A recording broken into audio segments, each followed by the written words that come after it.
नाम डीके सिंह है और मैं MKDR क्लासेज की ओर से आपके लिए जो जनरल साइंस में जो क्वेश्चन ज्यादातर पूछे जा रहे हैं मैं उन क्वेश्चनों का अध्ययन कराने जा रहा हूँ। ज्यादातर इस तरीके के क्वेश्चन पूछे जाते हैं और अभी करंट में इस तरीके के ही पूछे जा रहे हैं और मैं वही क्वेश्चनों का अध्ययन करा रहा हूँ जो क्वेश्चन ज्यादातर आने की संभावना ज्यादा है। इसके बारे में अगर हम बात करेंगे, निम्न में से किस पदार्थ में, पहला क्वेश्चन है निम्न में से किस पदार्थ में लौह विद्यमान होता है। अब लौह विद्यमान की बात करेंगे, देखो इसमें तो क्लोरोफिल की बात करते हैं तो क्लोरोफिल तो आप जानते हैं अच्छी प्रकार से प्रकाश संश्लेषण में भोजन बनाना। इसके बाद में अगर बात करेंगे कोलेजन, देखो कोलेजन की बात करेंगे वैसे हालांकि इससे ऑप्शन की बात करते हैं तो ऑप्शन इसमें होता है मायोग्लोबिन। मायोग्लोबिन सही है। अब मायोग्लोबिन के बारे में पहले बताता हूं। मायोग्लोबिन के बारे में देखो, मायोग्लोबिन है ये बिल्कुल हीमोग्लोबिन की तरह होता है, हीमोग्लोबिन की तरह होता है, लेकिन ये पेशियों में होता है, लेकिन चिकनी पेशियों में नहीं होता। ये ज्यादातर पेशियों में होता है और ये भी वही कंडीशन अप्लाई करता है। मायोग्लोबिन हीमोग्लोबिन है वो ऑक्सीजन के साथ में संपर्क बनाता है, लेकिन ये ऑक्सीजन के साथ में संपर्क नहीं बनाता, फिर भी ये पेशियों में ऑक्सीजन को लेकर के आता है। इसके बाद हम बात करेंगे केराटिन। अब केराटिन की बात करते हैं तो केराटिन का काम क्या है, जो बाल हैं, बालों का जो अगर नाखून है, जब केराटिन में एक प्रोटीन है, केराटिन में एक प्रोटीन है जिसमें बाल है, जैसे नाखून का होना, बालों के सुनहरे होना यानी चमकीले बाल, शाइनिंग आना बालों में, नाखून सही होना, जो बिल्कुल प्लेन नाखून होते हैं वो केराटिन की मात्रा की वजह से होते हैं। इसके बाद में अगर हम बात करेंगे केराटिन से जो पैर के नाखून, या फिर हम बात करते हैं जैसे खुर वगैरह है, जैसे जानवरों के खुर है, या फिर चेहरे पर ग्लोइंग वगैरह जो खूबसूरती पाई जाएगी वो केराटिन की वजह से पाई जाती है। अब बात करें कोलेजन। कोलेजन की बात करेंगे तो जहां पर संधियां होती हैं, जो कोलेजन नामक प्रोटीन है यहाँ संधियां होती हैं और संधियोमर होता है। अगर हम बात करें कोलेजन का मतलब एक प्रकार से उपास्थि होता है, तो जहां संधियां होती है वहां पर होता है ये, जहां पर हड्डियों से हड्डी से हड्डी या स्नायु जहां पर ज्वाइंट होता है वहां पर ये पाई जाती है कोलेजन।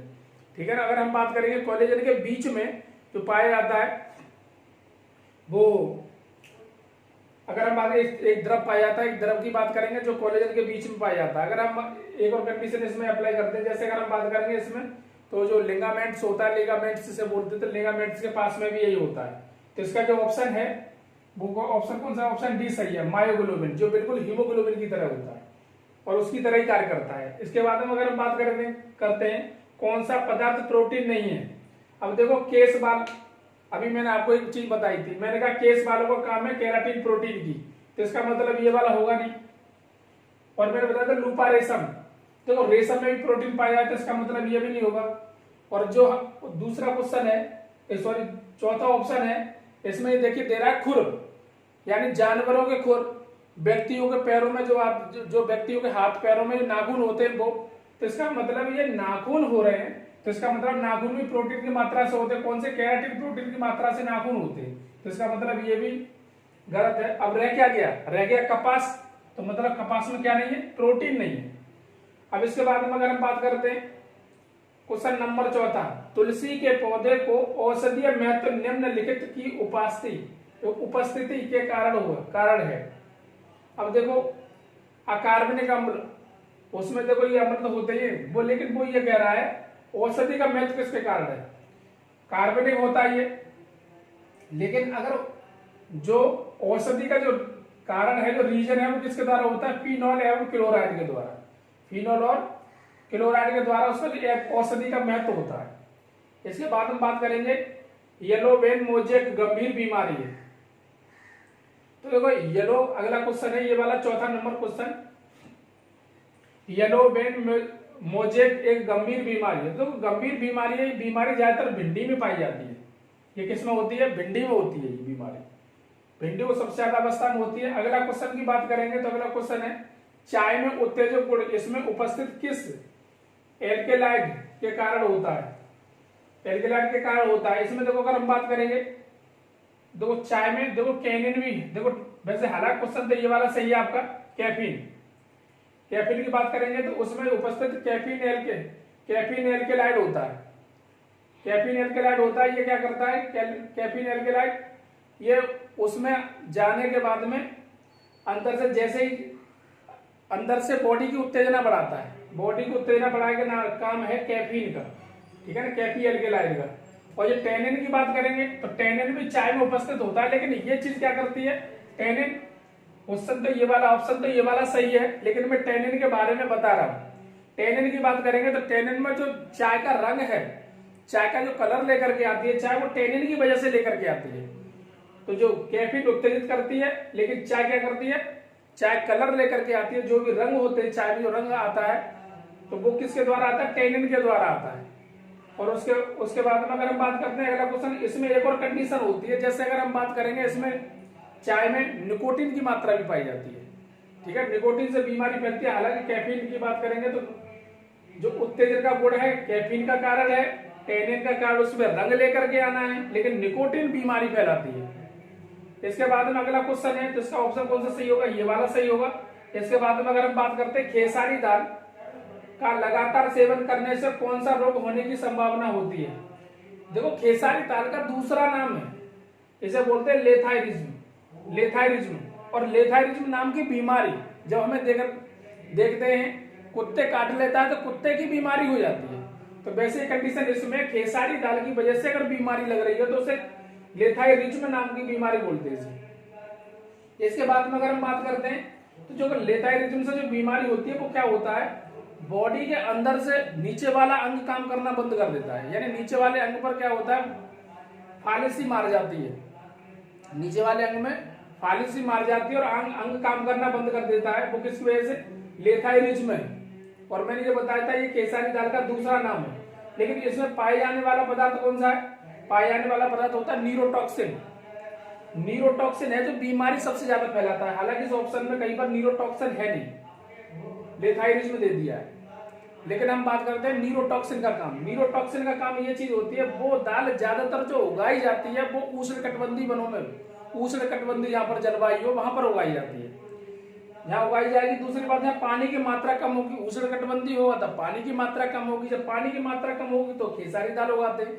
और खेसारी दाल में न्यूरोटॉक्सिन नाम का एक प्रोटीन होता है, यदि वो ज्यादातर छिलके में पाया जाता है। यदि उस दाल को भिगा दिया जाए तो भिगाने के बाद में उसे खाया जाता है, न्यूरोटॉक्सिन जो प्रोटीन होता है वो समाप्त हो जाता है, लेकिन कुछ अवस्था में फिर भी रहता है। लोग इस बात को जानते भी कि बीमारी भी इससे ही फैलती है, लेकिन मजबूरी में खाना पड़ता है। क्यों खाने के रीजन ये है कि उससे ज्यादा और कोई चीज है ही नहीं, सबसे ज्यादा पैदावार इसी की होती है। तो पैदावार की मर्जी की वजह से किसान ज्यादातर खा लेता है। लेकिन ये उष्णकटिबंधीय जलवायु वाले स्थानों पर उगती है ज्यादातर, वहीं के लोग ज्यादातर खाते हैं। तो ज्यादातर जो बीमारी फैलती है वो बिहार में और झारखंड में ज्यादा फैल जाती है इसकी बीमारी के रीजन, और पश्चिम बंगाल में भी ज्यादा होती है। इसके बाद हम बात करेंगे अगला मक्का के दाने से निकाला जाता है। देखो, मक्का के दाने से निकाला जाता है, तो मक्का के दाने से थायमिन निकाला जाता है।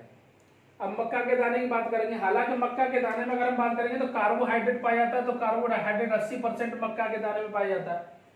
कार्बोहाइड्रेट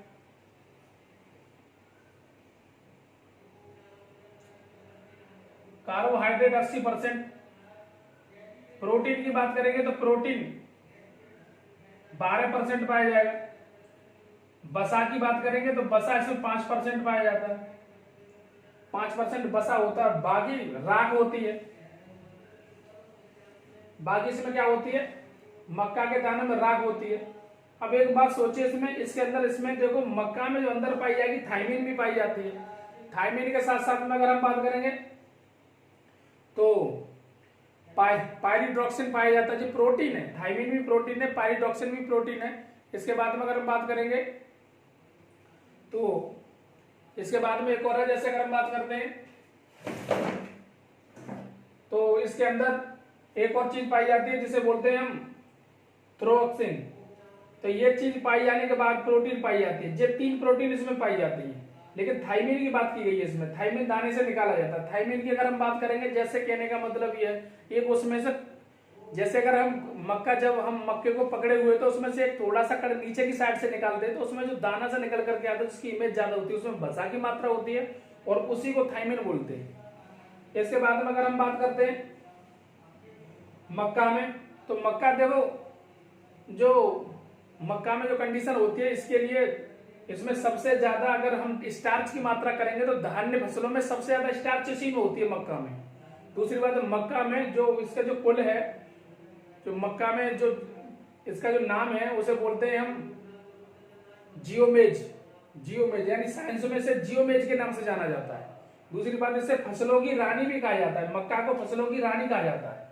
और इसके बाद में अगर हम बात करेंगे तो जो बायोडीजल है, यानी जो धान्य फसलों में बायोडीजल की मात्रा सबसे अधिक मक्का में पाई जाती है। इसके बाद में अगर हम बात करेंगे तो मक्का उभयश्रेयी यानी लिंग कहते हैं, जैसे उभय लिंग है, स्त्रीलिंग है, तो ये उभयश्रेयी लिंग है। उभयश्रेयी लिंग का रीजन क्या है, ये पुरुष और स्त्री दोनों पुष्प इस पर होते हैं। पुष्प यानी स्त्री पुरुष भी स्त्री पुष्प भी इसी पर होता है और पुरुष पुष्प भी इसी पर ही होता है। इस वजह से इसे उभयश्रृंगी पौधा कहते हैं। इसके बाद में अगर हम बात करते हैं, अगर इसमें उभयश्रृंगी यानी पुष्प जो पुरुष पुष्प पौधा होता है, उसके लिए दूसरा नाम उसे उसका जो नाम जाना जाता है उसे बोलते हैं टेसाल। टेसाल के नाम से जाना जाता है टेसाल को। अब टेसाल को अगर हम उस पौधे से अलग करते हैं, यानी पुरुष पौधे को अलग करते हैं, तो उसे बोलते हैं डिटेसालिंग। अलग करते हैं तो डिटेसालिंग बोलेंगे। इसके बाद में अगर हम बात करेंगे तो इस पर जो स्टाइल नाम का एक सिल्क, एक लंबा सा सिल्क पाया जाता है, जिसे हम सिल्क के नाम से जानते हैं, स्टाइल नाम का होता है। इसके बाद में अगर हम बात करते हैं, इसमें जो युक्त प्रोटीन होता है, इस प्रोटीन को जीन के नाम से जाना जाता है, जीन। उसके लिए हम जीन के नाम से जानते हैं। एक और कंडीशन है इसमें मक्का में, तो मक्का में एक कंडीशन और होती है इसमें, अगर हम बात करते हैं तो ये मक्का, ये जो फसल है, ये तीनों ऋतु में होती है, यानी जो रबी की फसल भी है, खरीफ की फसल भी है और जायद की फसल भी है, तीनों उसमें आती है। बाई चांस क्वेश्चन में पूछ ले, क्वेश्चन में ये भी पूछता है इसमें कौन सी फसल है इसमें जो तीनों अवस्था में पाई जाती है, तो मक्का एक फसल है जिसमें तीनों अवस्था में पाई जाती है। क्वेश्चन ये भी पूछा गया है कई बार कि इसमें कौन सा प्रोटीन होता है, तो जीन नाम का प्रोटीन होता है। इसके बाद में क्वेश्चन ये भी पूछा गया है कि कौन सा पुष्प पौधे को, यानी पुरुष पुष्प पौधे को क्या कहते हैं, तो पुरुष पुष्प पौधे को टेसाल कहते हैं। उसके बाद में टेसाल को अलग करने की, पौधे से टेसाल को अलग करने की क्रिया को क्या कहते हैं, तो उस क्रिया को कहते हैं डिटेसालिंग। इसके बाद में पूछ लेता है इसमें, अगर हम बात करें सिल्क के रूप में क्या पाया जाता है, तो सिल्क के रूप में स्टाइल पाया जाता है। इसके बाद में क्वेश्चन उसने कई बार पूछा है, कई बार इस तरीके के क्वेश्चन पूछता रहता है। अगर हम बात करेंगे इसमें ये भी पूछ लेता है कभी कभी, इसमें और भी क्या पाया जाता है, थाइमिन के साथ साथ क्या पाया जाता है, तो इसमें थाइमिन के साथ में मैंने शायद आपको बताया था पायरिथ्रोक्सिन पाया जाता है इसमें। इसके बाद में ये भी पूछ लेता है मक्का कौन सा पौधा है, वो सरंगी है, सॉरी कौन सा पौधा है, जिसमें अगर हम बात करते हैं कि वो ये पूछ लेता है ये स्त्री है पुरुष है, यानी उभयलिंग, स्त्रीलिंग है या पुल्लिंग है या उभयलिंग है, तो ये दोनों होता है, तो इस वजह से ये उभयलिंग होगा। तो इसका मतलब कौन सा ऑप्शन सही है, ऑप्शन ये वाला सही है। मुझे लग रहा होगा कि आपको मक्का में, और इसे मक्का को मैंने आपको बताया था ये जियोमेज यानी अगर हम साइंस में बात करें तो जियोमेज के नाम से जानी जाती है। दूसरी बात, अगर मैंने बात बताई थी आपके लिए, ये धान्य फसलों की रानी के नाम से भी जानी जाती है। तो इसका मतलब ये आपका ऑप्शन ये भी सही है, लेकिन मुझे ये लगता है कि आपको ये अच्छी प्रकार समझ में आ गया होगा। बाकी जय हिंद जय भारत।